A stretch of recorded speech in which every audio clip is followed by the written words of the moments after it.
నమస్తే. నేను మీ అశ్విని కుమార్. ఆంధ్రప్రదేశ్ అసెంబ్లీ ఎన్నికలకు సంబంధించి ఏ సర్వేలు వస్తున్నాయి, అందులో ఎక్కువ సీనియర్లు ఎప్పటినుంచో ఇస్తున్న ఏజెన్సీస్ వరకు అయితే నేను పెడుతున్నాను.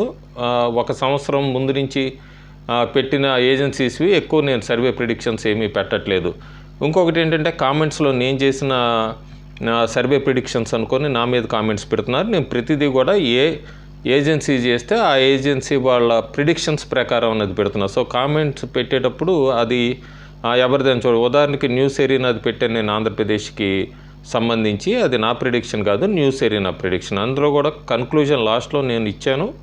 నేను ఆ సర్వేతో పూర్తిగా ఏకీభవించినాను. అట్లాగే ముందు కొన్ని వచ్చిన సర్వేల్లో కూడా నేను పెట్టినవి జనలోక్పాల్ అయితే వాళ్ళకి పెడుతున్నాను, న్యూస్ ఎరీనా వాళ్ళకి పెడుతున్నాను, న్యూస్ ఎక్స్కి పెడుతున్నా, సిఎన్ఎక్స్, ఇండియా టుడే ఎవరైతే చేస్తున్నారో వాళ్ళకి పెడుతున్నాను. పర్టికులర్గా నా ఒపీనియన్ పోల్ అయితే క్లియర్గా ఆంధ్రప్రదేశ్ ఒపీనియన్ పోల్ అనే ఉంటుంది టైటిల్. అందులో నేను ఇప్పటికి 3 పెట్టాను. నాకు తెలిసి ఇంకొక వారంలో కూడా ఫైనల్గా నేను ఇస్తాను. అది నాది ఫైనల్ అవుతుంది. తర్వాత మళ్ళీ ఎగ్జిట్ పోల్ వేస్తాను. ఇంకా ఆంధ్రప్రదేశ్లో దాదాపు 80% సర్వేలన్నీ కూడా వైఎస్ఆర్సీపీ వైపుకే ఇచ్చినాయి నేషనల్ మీడియాకు సంబంధించి. అయితే ఒక ఇండియా టుడే సీ వాటర్ మాత్రం కూటమికి అనుకూలంగా ఇచ్చారు.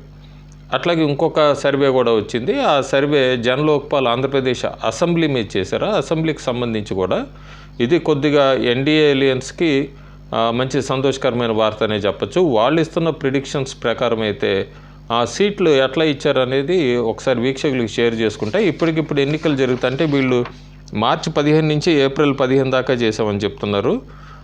శాంపిల్స్ అంతా ఏం లేదు, కానీ ఆ డేట్ లైన్ అయితే ఇచ్చారు, టైం లైన్ ఇచ్చారు, మార్చి 15 నుంచి ఏప్రిల్ 15 దాకా అని.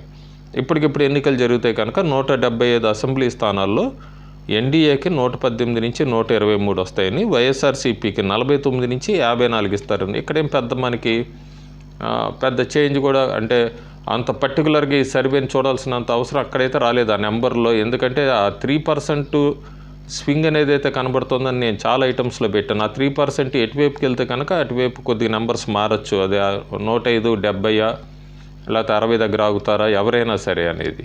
అయితే ఇక్కడ వీళ్ళు ఇస్తున్న సర్వేలో కీ పాయింట్ కొద్దిగా ఆలోచించాల్సిన విషయం ఏంటంటే, ఇండియా ఎలియన్స్ కాంగ్రెస్ పార్టీకి 2 నుంచి 5 ఇస్తున్నారు.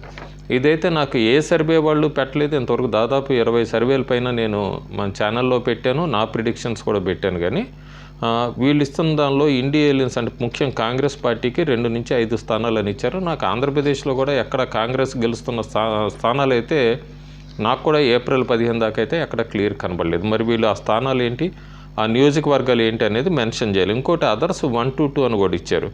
సో ఈ 2 అయితే మాత్రం ఇక్కడ వీళ్ళు ఇచ్చిన సర్వేలో కొద్దిగా అబ్జెక్షనబుల్ అని చెప్పచ్చు మనం, క్లారిటీ లేదు.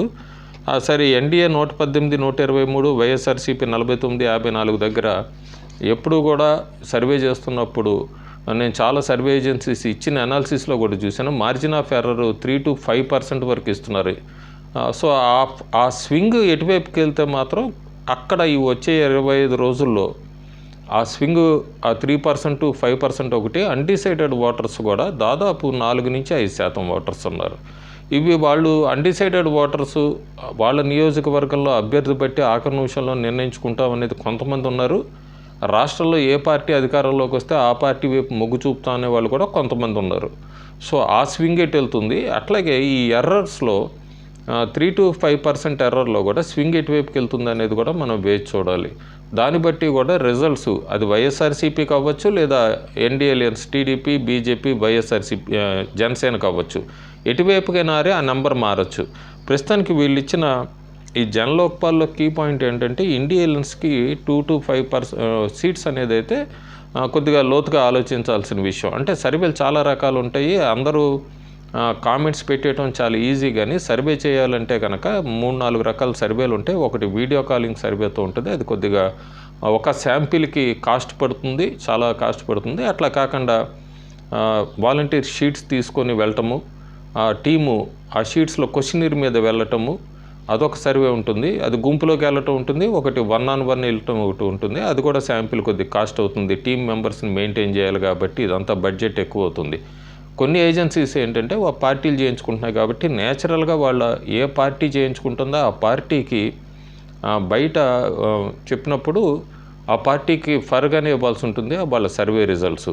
అదంతా కూడా పార్టీ బేర్ చేస్తుంది కాబట్టి ఆ బడ్జెట్ని అంతా కూడా వాళ్ళు వెనక ముందు ఆలోచించకుండా కూడా ఒక పార్టీకి అనుకూలంగానే ఇస్తూ ఉంటారు సర్వేలు. జనరల్గా సర్వేలు నేను చెప్పినట్టుగా కూడా శాంపిల్ సైజు ఉంటుంది, శాంపిల్ సైజు బట్టి ఉంటుంది, మనం అడిగే వాటర్ బట్టి ఉంటుంది, అది వీడియో కాలింగ్ బట్ట, ఐవీఆర్ఎస్ బట్ట, లేకపోతే క్వశ్చనీర్ మీద 1-on-1 వెళ్ళినప్పుడా, లేకపోతే 10 మంది గుంపులో ఉన్నప్పుడు క్వశ్చనీర్ మీద వెళ్ళినప్పుడు అన్నది ఇవన్నీ కూడా చేంజ్ వస్తూ ఉంటాయి. ఎందుకంటే ఓటర్స్ కూడా ఆ 10 మందిలో వాళ్ళ ఫ్రెండ్స్ ఉన్నప్పుడు కూడా వాళ్ళు ఏ పార్టీకి వేస్తున్నారంటే వీళ్ళు కూడా అదే పార్టీకి వేస్తున్నాం అన్న రిప్లై ఇస్తారు. ఇది ఆంధ్రప్రదేశ్లో బాగా కనబడుతున్నది. ఇంకోటి ఈ సభల తర్వాత కూడా ఇటు సిద్ధం సభ అవ్వచ్చు, అటు ప్రజాగళం సభ అవ్వచ్చు, మీటింగు స్టార్ట్ అయ్యే ముందు 2 గంటల ముందు పల్స్ వేరేగా ఉంటుంది. ఆ మీటింగ్ అయిపోయాక మీటింగ్లో వచ్చిన రెస్పాన్స్ బట్టి కూడా మీటింగ్ అయిపోయాక తీసుకునే సర్వే కూడా ఆ శాంపుల్ కూడా డిఫర్ అవుతూ ఉంటుంది సర్వే చేసేటప్పుడు. సో ఇవన్నీ కౌంట్ అవుతాయి ఫ్యాక్టర్స్ అన్నీ కూడా సర్వే చేసేటప్పుడు. అందుకే చాలా ఏజెన్సీస్ 3 to 5% ఎర్రర్ అని పెడతారు. సో ప్రస్తుతానికైతే నా ప్రిడిక్షన్ అయితే నేను కిందటిసారి ఇచ్చాను, 91 దగ్గర ఆగుతుంది వైఎస్ఆర్సీపీ అని. నాది ఒక 40 కీ కాన్స్టిట్యుయెన్సీస్ అని చెప్పాను. ఆ కీన్ కాంటెస్ట్లో ఎవరి వైపు పెండులం స్వింగ్ అవుతే వాళ్ళే అధికారంలోకి వస్తారు. అది ఇంకా క్లారిటీ రావాలి. ఎందుకంటే మళ్ళీ రిపీట్గా చెప్పాలంటే అనపర్తి, తంబళ్ళపల్లి, అట్లాగే పోలవరం, పాలకొండ, తిరుపతి ఇవన్నీ కూడా అభ్యర్థులను మారుస్తున్నారు. మార్చినప్పుడు అభ్యర్థిని మార్చిన దాని ప్రకారం కూడా రిజల్ట్ మారుతుంటుంది. ఉదాహరణకు అనపర్తిలో కనుక టీడీపీ అభ్యర్థి పోటీ చేస్తే ఆ ఇంపాక్ట్ చాలా ఉంటుంది. ఖచ్చితంగా అక్కడ టీడీపీ గెలుస్తుంది. టీడీపీ గెలిచే అవకాశమే కాకుండా ఆ ఇంపాక్ట్ కూడా రాజమండ్రి పార్లమెంట్ మీద చూపిస్తుంది. సో అక్కడ రాజమండ్రి పార్లమెంట్ అభ్యర్థి కూడా గెలిచే అవకాశాలు ఉంటాయి. సో ఆ రెండు కూడా మారుతూ ఉంటాయి. అట్లాగే ఉండిలో రఘురామకృష్ణరాజు పోటీ చేయొచ్చు అంటున్నారు. రఘురామకృష్ణరాజు ఉండిలో పోటీ చేసిన, నర్సాపురంలో పోటీ చేసిన ఎదురుగాలైతే ఖచ్చితంగా కనబడుతుంది నా టీం ప్రకారం. ఉండిలో ఇప్పుడు ప్రచారం చేసుకుంటున్న టీడీపీ అభ్యర్థి రఘురామ్ అయితే ఆయన ఖచ్చితంగా గెలుస్తారు. అదే కనుక మళ్ళీ త్రిబులార్ అయితే కనుక అక్కడ ఉండిలో ఇప్పుడు ప్రచారం చేస్తున్న అభ్యర్థి కానీ, లేకపోతే రెబల్ శివ కానీ, వీళ్ళందరూ మొత్తం కూడా అనాలిసిస్ మారిపోతుంది ఆ నియోజకవర్గానికి వచ్చినప్పుడు.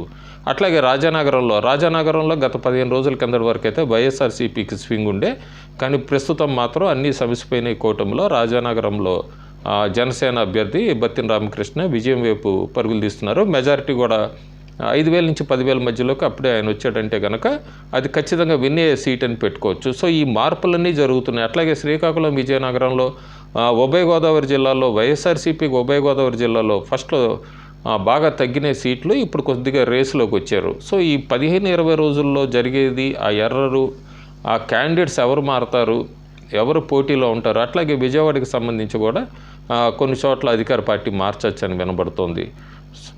గుంటూరుకి సంబంధించి కూడా పార్లమెంట్ అభ్యర్థిని మార్చచ్చు అని చెప్తున్నారు. సో ఇవన్నీ ఫ్యాక్టర్స్ కౌంట్ అవుతాయి. అప్పటిదాకా మనం ఫైనల్ నా ఓన్ ఒపీనియన్ పోల్కేసి అయితే దయచేసి వీక్షకులు ఆగాలి. ఈ లోపల ఏ ఏజెన్సీస్ ఎవరు పెడుతున్నారు సర్వేలన్నీ అయితే మాత్రం నేను షేర్ చేస్తూ ఉంటాను. అది ఎవరికి ఇస్తే వాళ్ళకి చెప్తూ ఉంటాను, కానీ అవన్నీ నా సొంత సర్వేలు కాదు. వైఎస్ఆర్సీపీ గెలిస్తే వైఎస్ఆర్సీపీ అని ఇస్తాను, ఎన్డీఏ గెలిస్తే కనుక గెలుస్తుందని ఇస్తే వాళ్ళకి ఇస్తాను. ప్రస్తుతానికైతే జనలోక్పాల్ అయితే ఎన్డీఏ గెలుస్తుంది ఆంధ్రప్రదేశ్లో అని చెప్తున్నారు. సో మనం వేచి చూడాలి.